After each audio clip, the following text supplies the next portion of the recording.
Start करते हैं, class start करते हैं। देखो चैप्टर 2 था, इसका नाम था सिंधु घाटी की सिंधु कलाएं। घाटी की कलाएं। शाबाश, सिंधु घाटी की कलाएं, सिंधु घाटी की कलाएं। देखो क्या है इसमें, सिंधु का मतलब हो गया, देखो सीधी सी बात यह है कि सिंध नदी थी।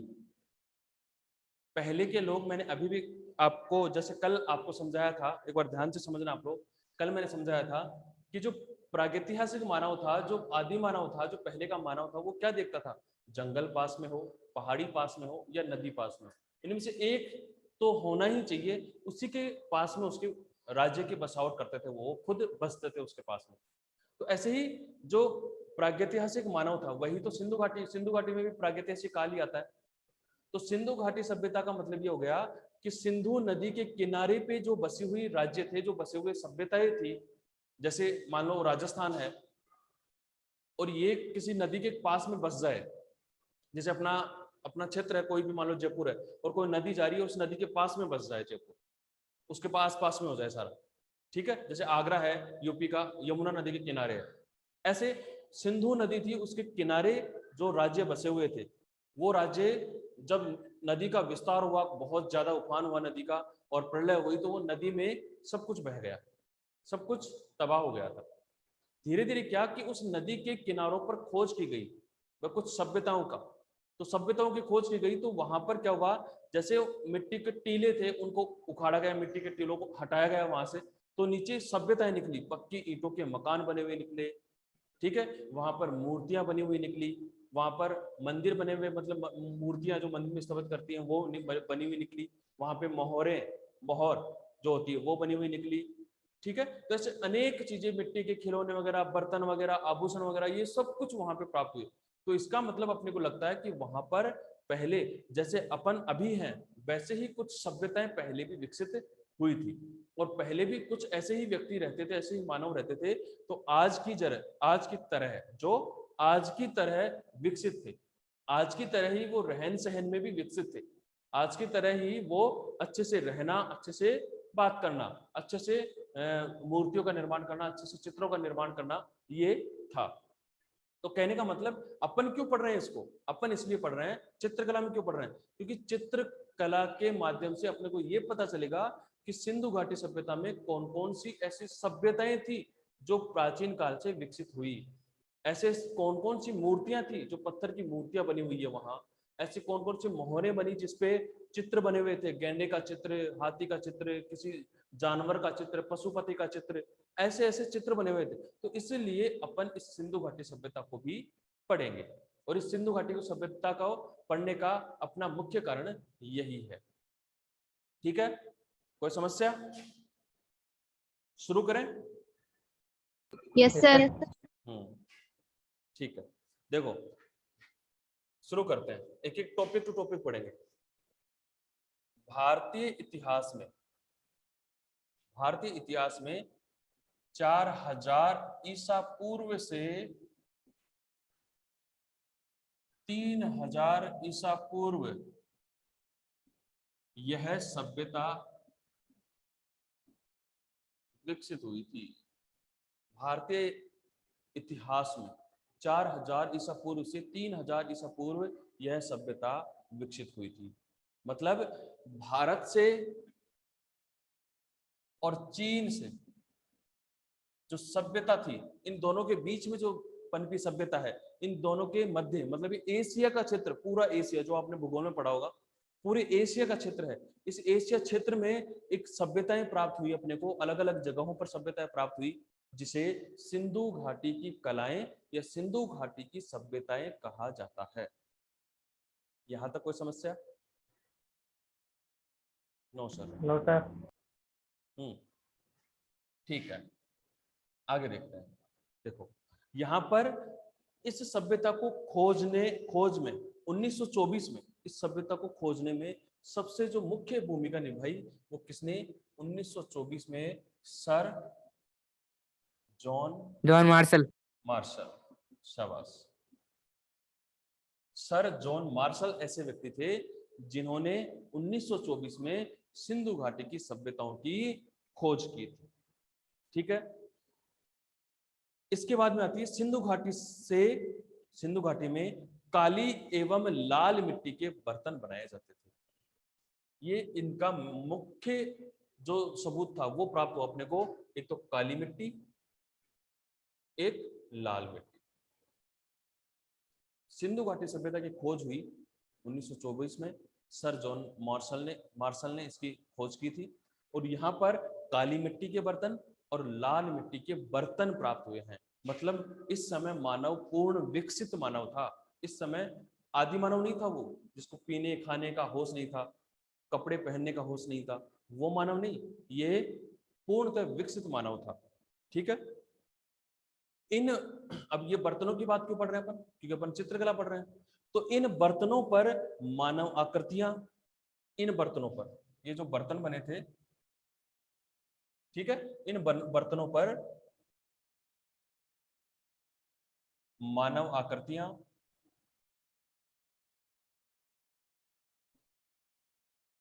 चित्रित की गई थी, मानव आकृतियां चित्रित की गई थी। इसके साथ साथ ही यहां पर वनस्पति का भी चित्रांकन हुआ, प्रकृति का। जबकि आदि मानव, अपन ने प्रागैतिहासिक काल में पढ़ा कि आदि मानव ने प्रकृति में, मतलब जंगल में रहते हुए भी कहीं पर प्रकृति का वर्णन या प्रकृति का चित्रांकन नहीं किया था, लेकिन इन्होंने प्रकृति का चित्रांकन भी, वनस्पति का चित्रांकन भी किया। इसके साथ साथ यहाँ पर इसने पशु पक्षियों के चित्रांकन भी मिले, पशु पक्षियों के बर्तनों पर, ये पर जरूर लिख लेना। ठीक है, तो पशु पक्षियों का चित्रांकन भी यहाँ पर प्राप्त हुआ। और यहाँ पर जो आकृतियां होती थी, आकृतियां, जैसे ये कोई बर्तन है मान लो,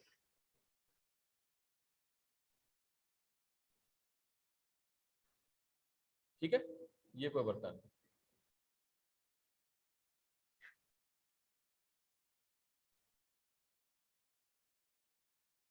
है, ये अपन ने बर्तन बनाया। इस बर्तन में क्या हुआ, यहाँ पर जो बर्तनों पर मानव आकृतियां, जो आकृतियां बनाते थे, ये आकृतियां कैसे बनाते थे, अर्धचंद्राकार बनाते थे, ऐसे ऐसे में वो आकृतियां बनाते थे। यहाँ ये उनकी विशेषता थी, वो ऐसे में आकृति, और यहाँ पर वो क्या करते थे, पेड़ पौधे, प्रकृति को दिखाते थे। यहाँ पर वो प्रकृति को दिखाते थे। ऐसे कुल मिला के उन्होंने क्या किया, बर्तनों का निर्माण किया। कहां पर, कहां पर हुआ ये, सिंधु घाटी सभ्यता। तो ये आप लोग अच्छे से याद रखेंगे कि कहां पर, कौन सी सभ्यता में बर्तनों पर मानव आकृतियां, वनस्पति व पशु पक्षियों का निर्माण किया गया। तो वो कौन सी सभ्यता आएगी, सिंधु घाटी की सभ्यता। कोई समस्या है यहाँ तक, यहाँ तक किसी को समस्या है? No sir. सब कुछ समझ में आ रहा है? Yes sir. ठीक है, देखते हैं आगे। यहां तक अपन ने क्लियर कर लिया। अब इसके आगे चलते हैं अपन। पुरातत्ववेताओं इस सभ्यता को मृतकों पात्रों की सभ्यता कहा गया है। देखना, मृतक पात्रों, मृतक पात्रों की सभ्यता, मतलब यहां पर जो पुराने लोग जिन्होंने इस सभ्यता की खोज की थी, उन लोगों ने कहा कि जो ये सभ्यता अपने को प्राप्त हुई है, ये सभ्यता मृतकों की सभ्यता है, मृतकों की सभ्यता, या फिर ये पात्रों की सभ्यता है। पात्रों का मतलब जो अपने को मिट्टी के बर्तन प्राप्त हुए हैं, तो अथाह संख्या में मिट्टी के बर्तन प्राप्त हुए हैं अपने को, और उन मिट्टी के बर्तनों के कारण इसको पात्रों की संख्या भी कहा जाता है, पात्रों की सभ्यता भी इसको कहा जाता है। यहां तक किसी को समस्या है क्या?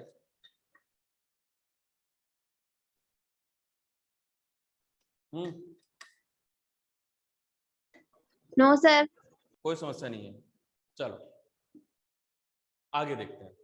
अनेक प्रकार की सामग्री भारत और पाकिस्तान में अनेक जगहों पर प्राप्त हुई है। मतलब क्या है, देखो भारत आजादी से पहले इस सिंधु घाटी सभ्यता की खोज हुई थी। तो सबसे पहले खोज हुई मोहनजोदड़ो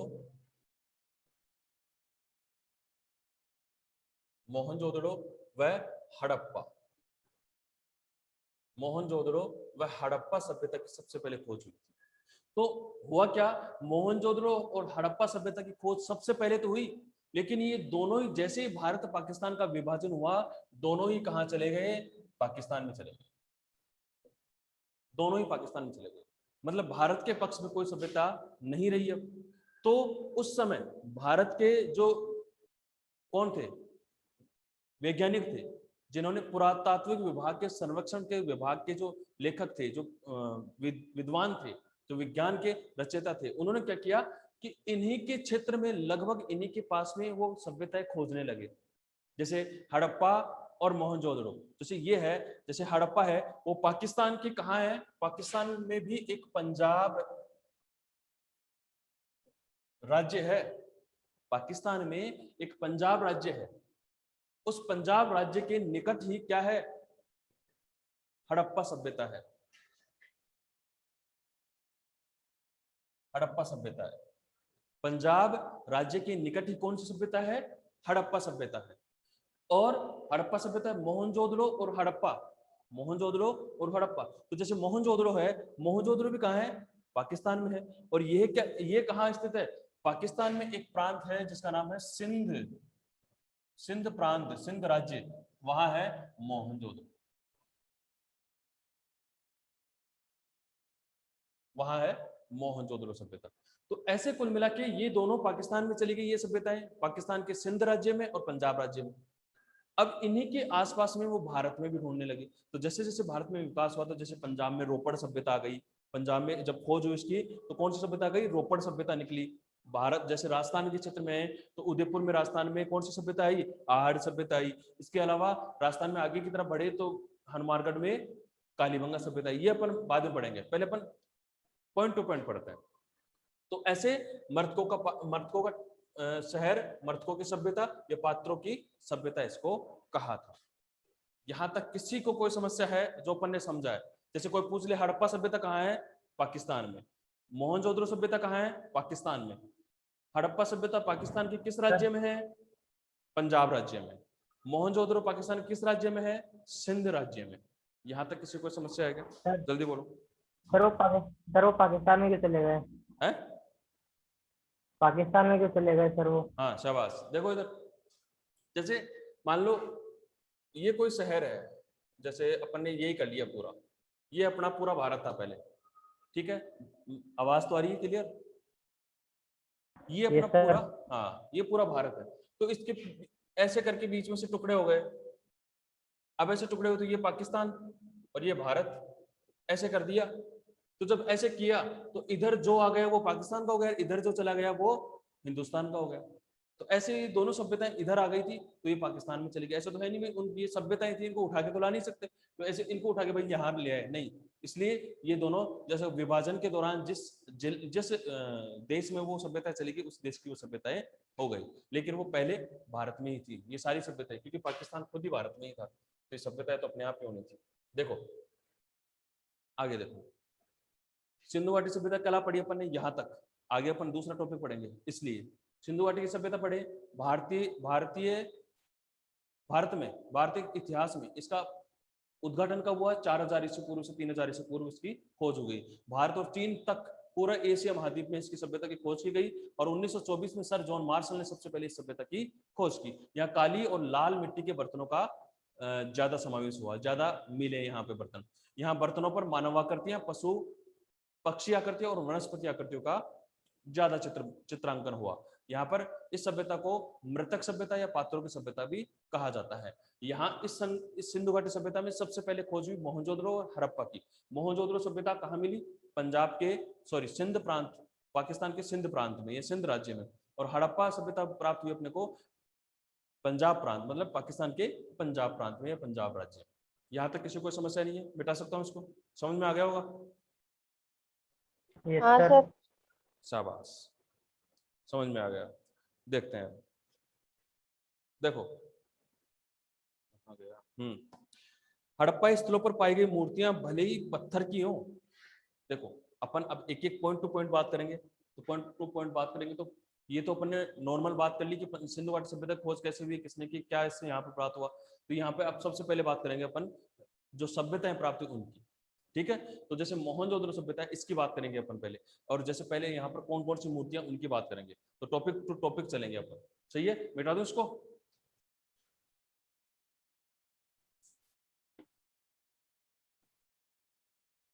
समझ में तो आ रहा है क्या?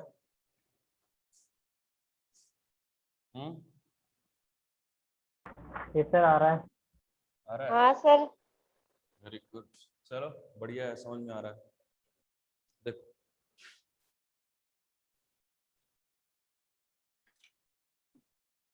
यहाँ पर इस पूरी सिंधु घाटी सभ्यता में जो भी अपने को सभ्यताएं प्राप्त हुई है, उनकी अपन एक बार देख लेते हैं कौन सी सभ्यता है और कौन सी सभ्यता की खोज किसने की थी। तो अपन एक, आप लोग के पास में कॉपी और पेन जरूर होगा, तो आप लोग क्या करेंगे, कॉपी और पेन से लिखेंगे अभी तुरंत, कुछ तो लिखेंगे, कुछ तो याद करेंगे।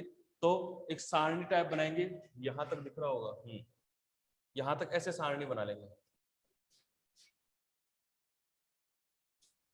ये लो। और इस सारणी में बना के, और इसमें लिखेंगे, पहली एक क्रम बनाएंगे और इसमें लिखेंगे क्रम संख्या, ठीक है। और फिर इसमें लिखेंगे प्रमुख स्थल,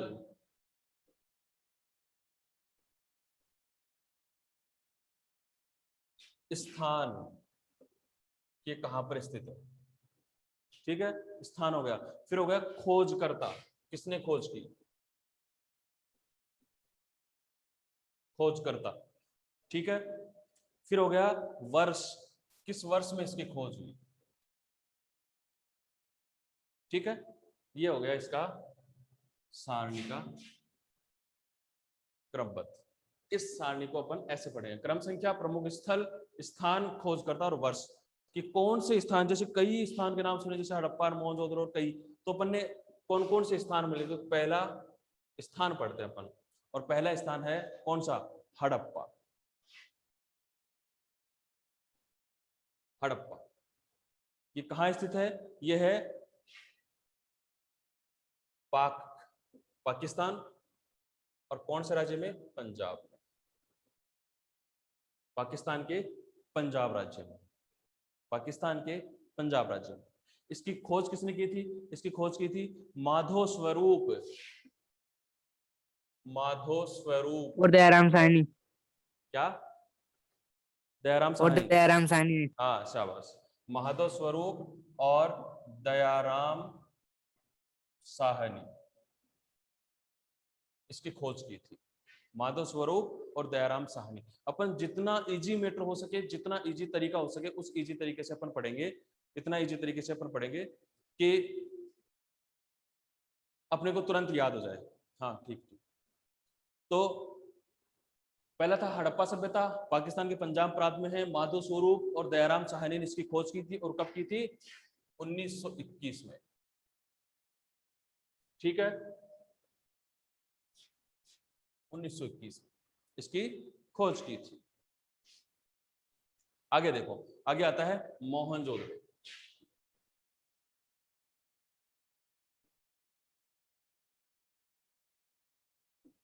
मोहनजोदड़ो, मोहनजोदड़ो सभ्यता कहां स्थित है, यही पाकिस्तान में है, और पाकिस्तान के भी सिंध प्रांत में, यह सिंध राज्य है, ठीक है। इसकी खोज किसने की थी, राखल दास बनर्जी, राखलदास बनर्जी, राखल दास बनर्जी, राखल दास बनर्जी ने, और कब की थी, 1922 में, 1922 में ऐसे इसकी खोज हुई। इसके बाद में इसमें बात आती है रोपड़ सभ्यता की, तीसरी कौन सी है, रोपड़ सभ्यता, रोपड़ सभ्यता। और ये कहां स्थित है, ये पंजाब, हिंदुस्तान में पंजाब, अब भारत की बात कर रहे हैं अपन, तो ये कहां है, पंजाब में। और पंजाब में इसकी खोज किसने की थी, पंजाब में स्थित है कौन सी सभ्यता, रोपड़ सभ्यता, पंजाब में स्थित है। इसकी खोज किसने की थी, रोपड़ की, यज्ञदत्त शर्मा, यज्ञदत्त शर्मा, यज्ञदत्त शर्मा ने इसकी खोज की थी। और कब की थी? 1953। 1953 में। शाबाश, 1953। ठीक है। इसके बाद बात आती है अगली सभ्यता। अगली सभ्यता है अपनी कालीबंगा सभ्यता।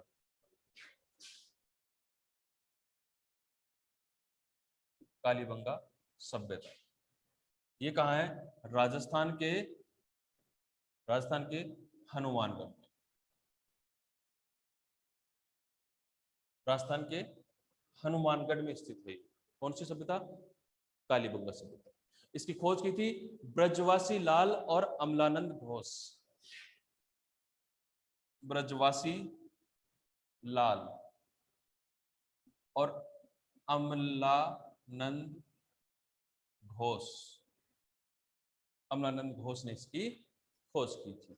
और कब की थी अमलानंद घोष ने इसकी खोज? 1953 में। ठीक है, 1953 में ही इसकी खोज हुई थी। आगे देखते हैं, फिर अब बात आती है लोथल सभ्यता की। कौन सी? लोथल सभ्यता। अभी लोथल कहाँ स्थित है? गुजरात में। शाबाश, गुजरात। ठीक है। और फिर गुजरात में स्थित है। इसकी खोज किसने की थी? ए रंगनाथ राव। किसने की थी? ए रंगनाथ राव। ए रंगनाथ राव ने इसकी खोज की थी। और कब की थी? 1954। 1954। इसके बाद में, अरे यार ड्राइंग के विद्यार्थी हो गए, ऐसे थोड़ी होगा, लाइन टेढ़ी मेढ़ी, कोई नहीं। ठीक है। फिर आती है छठवीं सभ्यता आती है। आवाज तो आ रही है ना सबके पास क्लियर? हाँ sir. Yes sir. Very good. बोलते रहा करो जिससे कि आवाज आ रही है कि नहीं आ रही पता चलता रहे, है ना। लोथल। फिर आता है चन्हू-दड़ो।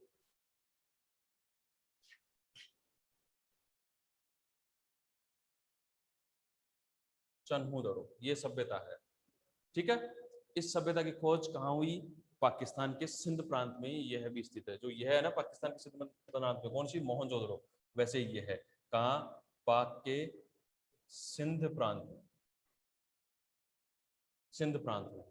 ठीक है। और इसकी खोज की थी ए गोपालनाथ मजूमदार। गोपालनाथ मजूमदार। ए गोपालनाथ मजूमदार। और 1931 में इसकी खोज हुई थी। ये बीच में अटक गया, 1931। चलो कोई नहीं, ये वैसे यहाँ आना चाहिए क्रम से देखे तो। वैसे कोई जरूरी नहीं है अपन क्रम से लिखे, अपने को सिर्फ याद होना चाहिए। ठीक है। फिर आता है 7वें नंबर पे, और 7वें नंबर पे आता है रंगपुर। रंगपुर,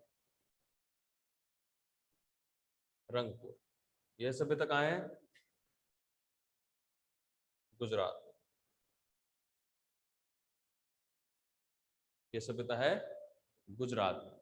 और इसकी खोज किसने की थी? माधव स्वरूप और रंगनाथ राव।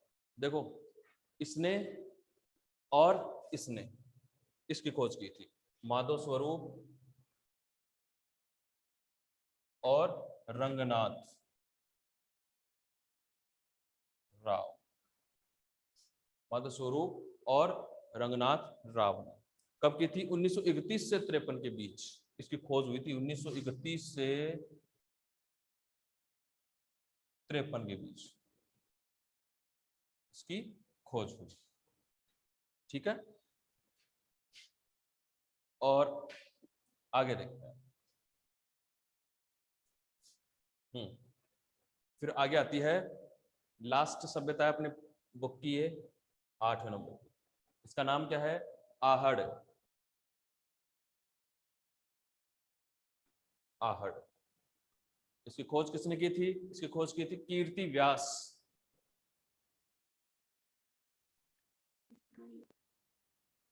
सर स्थान में लिख दिया आपने? क्या? स्थान वाले कॉलम में लिख दिया आपने? अच्छा, अस्सलाम वालेकुम। अरे वाह, शाबाश। यह है उदयपुर में, उदयपुर में। और यहां आ जाएगा कीर्ति व्यास,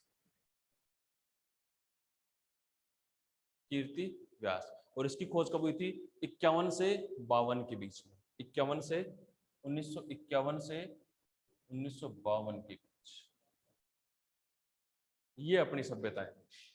देखो आप लोग चाहें तो इसका स्क्रीनशॉट ले सकते हैं, कोई दिक्कत नहीं है, लेकिन आप लोग अच्छे से इसको पढ़ेंगे। एक बार मैं इसको रिपीट करवा रहा हूँ, इसको एक बार रिपीट करवा रहा हूँ, क्योंकि सबसे इस चैप्टर की जो सबसे मोस्ट बात है वो सारी यहाँ आ चुकी है, लगभग सारी मोस्ट। अब तो सिर्फ बचा कौन सा है? बचा ये है कि इसमें कौन सी मूर्तियां प्राप्त हुई और कौन सी मोहरें प्राप्त हुई, बस। बाकी अपन ने पूरा चैप्टर कवर कर लिया है, ऐसे समझ लेना, पूरा चैप्टर कवर कर लिया है इसी में। इसलिए ये सारणी बताई मैंने, क्योंकि हड़प्पा पढ़ते हैं, फिर हड़प्पा की खोज पुरातात्विकवेताओं ने की थी, उसकी खोज पंजाब में हुई, विभाजन के बाद पाकिस्तान में चली गई, ठीक है। माधव स्वरूप दायरा साहब ने 1921 से लग के 1920 से लगे, वहां से यहाँ आके 21 में खोज की। ये मतलब लंबी चौड़ी कहानी है हड़प्पा की, उसको अपन ने शॉर्ट में एक लाइन में बिठा दिया, बस। तो ये अपने को पूरे चैप्टर की कहानी पता चल गई है भाई, इस चैप्टर में क्या कहना चाह रहा है। देखो हड़प्पा सभ्यता थी, वो पाकिस्तान में स्थित है। वर्तमान में पाकिस्तान का एक राज्य है पंजाब, जिस राज्य में, पंजाब राज्य में ये हड़प्पा सभ्यता स्थित है। इसकी खोज 1921 में माधव स्वरूप व दयाराम साहनी ने की थी। हड़प्पा की खोज माधव स्वरूप व दयाराम साहनी ने की थी 1921 के अंदर, और ये वर्तमान में पाकिस्तान देश के पंजाब राज्य में स्थित है। आगे बात करते हैं मोहनजोदड़ो की। मोहनजोदड़ो सभ्यता भी सिंध प्रांत में, सिंध राज्य में, पाकिस्तान में स्थित है। इसकी खोज राखलदास बनर्जी व 1922 में की थी। राखलदास बनर्जी ने 1922 में इसकी खोज की थी। इसके बाद आती है रोपड़ सभ्यता। रोपड़ सभ्यता कहाँ स्थित है? पंजाब में, भारत में पंजाब में स्थित है। इसकी जो खोज की थी वो की थी यज्ञदत्त शर्मा ने, और कब की थी? 1953 में। रोपड़ सभ्यता खोज पंजाब में हुई, इसकी खोज की यज्ञदत्त शर्मा ने, और कहाँ कब हुई? 1953 ईस्वी में हुई। फिर आती है कालीबंगा। कालीबंगा राजस्थान के हनुमानगढ़ में स्थित है। इसकी खोज ए रंगनाथ राव ने की थी, और कब की थी? ए रंगनाथ राव व कालीबंगा खोज, सॉरी, कालीबंगा खोज की थी ब्रजवासी लाल व अमलानंद घोष ने।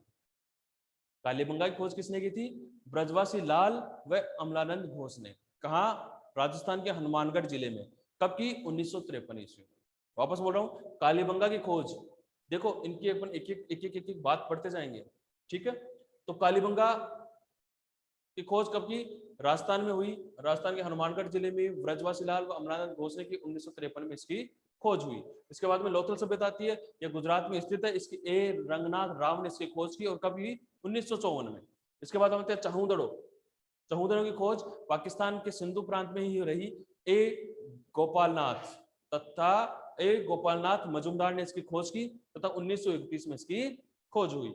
इसके बाद में आता है रंगपुर, गुजरात में इसकी खोज हुई। माधव स्वरूप व रंगनाथ राव ने इसकी खोज की। 1934 से लेकर 1953 के बीच में इसकी खोज हुई। इसके बाद में आता है आहड़ सभ्यता। आहड़ सभ्यता की खोज उदयपुर में हुई। कीर्ति व्यास ने इसकी खोज की, और कब की? 1951 से 1952 के बीच। यहां तक किसी को कोई समस्या है क्या? आगे देखते हैं।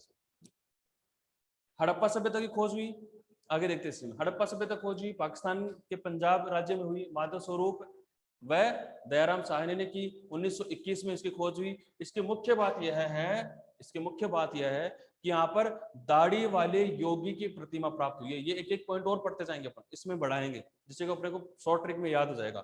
इस पे दाढ़ी वाले योगी की मूर्ति मिली थी। दाढ़ी वाले योगी की मूर्ति मिली है कहां पर? हड़प्पा सभ्यता, ठीक है। मोहनजोदड़ो है, मोहनजोदड़ो सभ्यता है। इसमें एक मूर्ति मिली, जिसमें थी कांसे की नर्तकी की मूर्ति, ठीक है।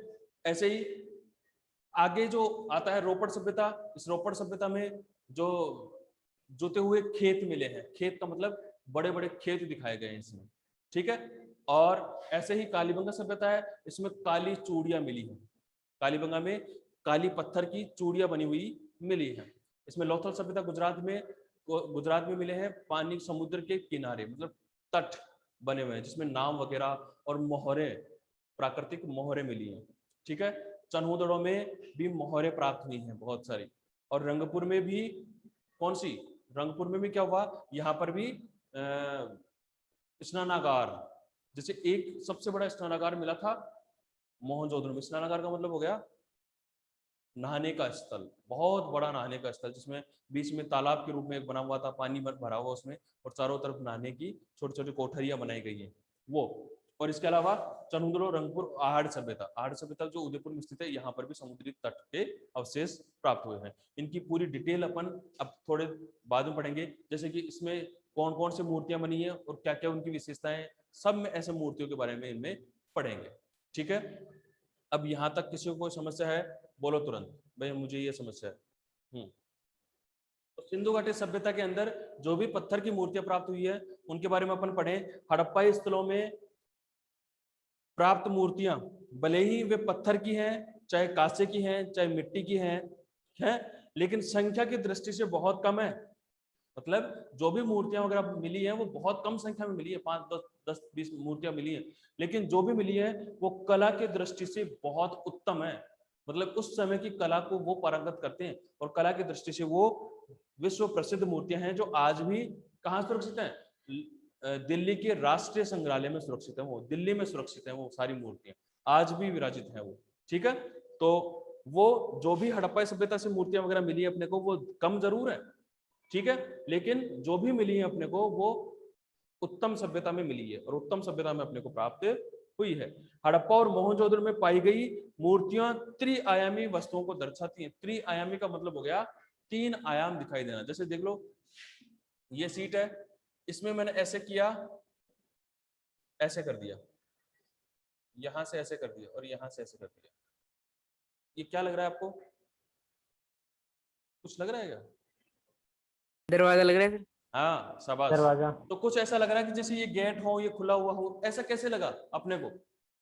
ऐसा इसलिए लगा कि इसमें त्रिआयामी भाव आ गया, छाया व प्रकाश दिखाया अपन ने, अलग अलग तरीके से दिखाया अपन ने। ये अगल ये जो पत्थर की मूर्तियां हैं ये नेक्स्ट क्लास में पढ़ेंगे अपन, क्योंकि अपना टाइम ओवर हो चुका है लगभग। तो आप लोग जो भी नोट्स वगैरह हैं वो आपको सबको मैं उपलब्ध करवा दूंगा।